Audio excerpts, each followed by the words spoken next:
Hello, Coach Crate family. Welcome to another video in your burnout month. Today we are talking about expectations and how they can contribute to our burnout. And hopefully you've had a chance to check out our last video on the societal pressures and how that contributes to burnout, because this is all connected and it's going to give you some extra support as you are working through this video. If you've been with Coach Crate for a while, you know that we bring up expectations, I would say, every other month, because it is a really big factor to the energy that we expend, the thoughts that we're thinking, and kind of how we're navigating our daily life within the context of our wants and our dreams and our desires. When we're specifically looking at burnout, the way that expectations can play a role is through the form of disappointment. Hopefully you have your book guide, a journal, or a piece of paper handy, because we do want to do a little bit of exploration to see how much disappointment and expectations is contributing to your burnout. So the first thing I would like you to explore is, what do you feel most disappointed by in life right now, daily and on a grand scale? Everything that we're going through right now and everything that's been going on this year, I'm sure there are lots of things that you can find to put on this list. So to make it a little bit more specific, I would like for you to make two columns. The first column is things that are outside of your control and things that you have direct control over. So for example, things that you can't control, I don't know, let's just say a global pandemic or the weather. Pause the video, take some time to explore those things. And remember, I want you to look at this both on a daily basis. What daily things kind of are you feeling disappointed by? And you might not have a ton there, or you might have a bit there. And then grand scale, this can be where you are in your life. These are maybe continual disappointments that you have. Take a second to look at both of those scales. Okay, good. Hopefully you actually paused the video and took some time to do this. And now we're just going to take a few deep breaths and release some of this energy that we've generated from thinking about this stuff. Doesn't feel great. So breathe with me. Another big breath.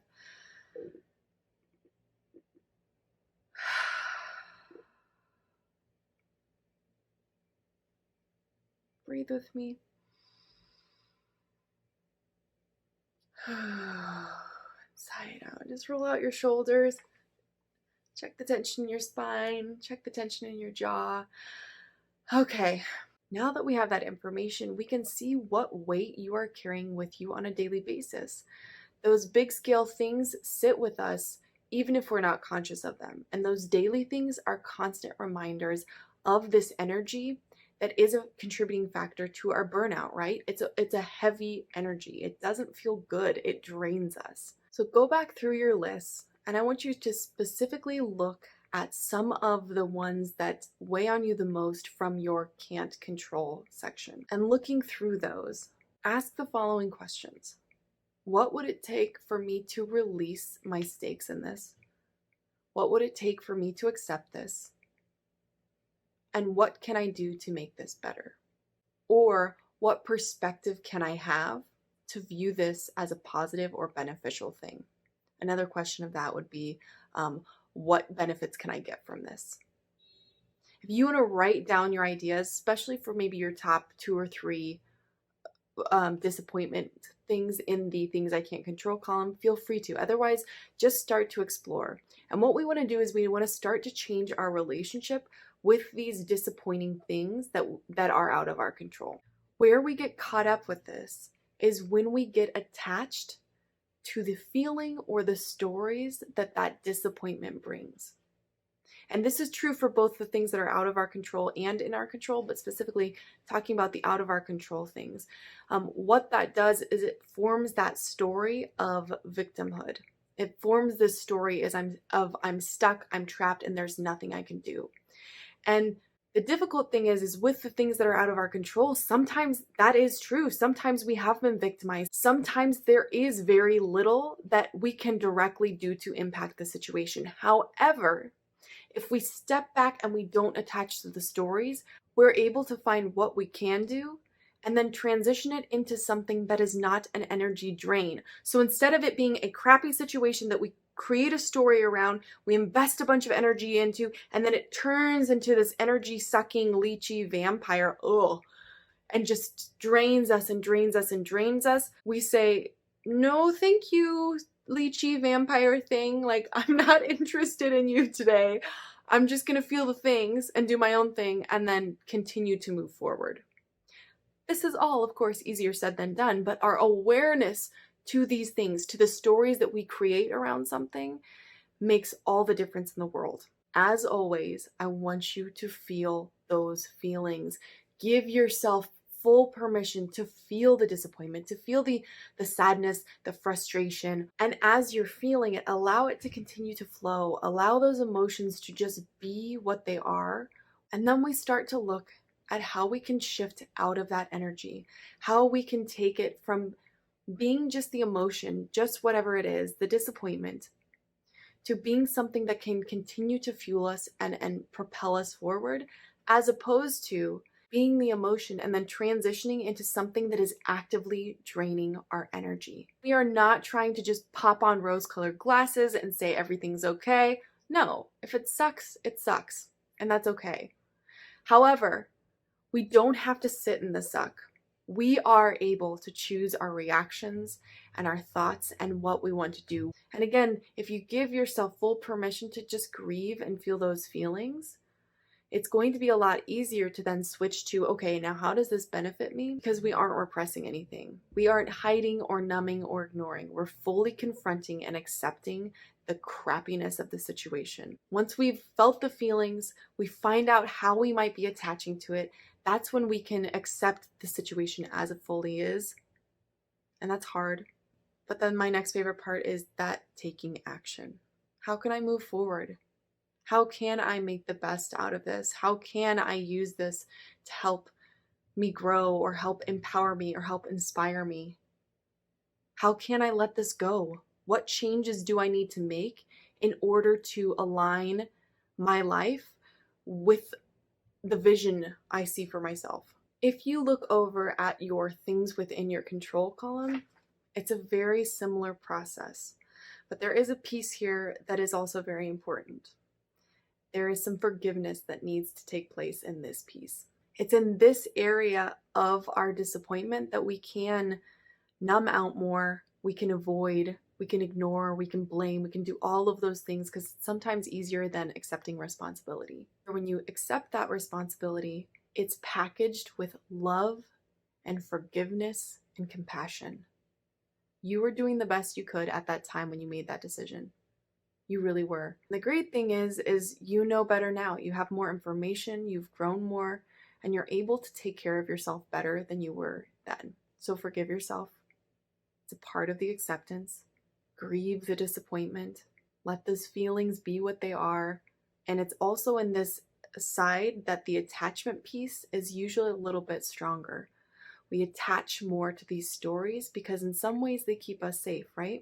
If we can attach to the story that, we've always had a hard life and things have always been harder for us, then it makes it easier to not accept responsibility in the ways that we haven't challenged ourselves or pushed ourselves enough. And in this example, it's not to say that you maybe haven't had an incredibly hard life, but it's just saying, let's take that out of the equation so we can just look at what's going on and give you your full power in this situation. Because if it's just those external situations that you have no control over, then you reduce the amount of impact you can make on your choices, on your life, and on the decisions that you make. So look at that attachment, be aware of, okay, how am I attached to this disappointment, especially in this area? How am I attached to this disappointment? And then from there, how can I accept responsibility? How can I accept this situation?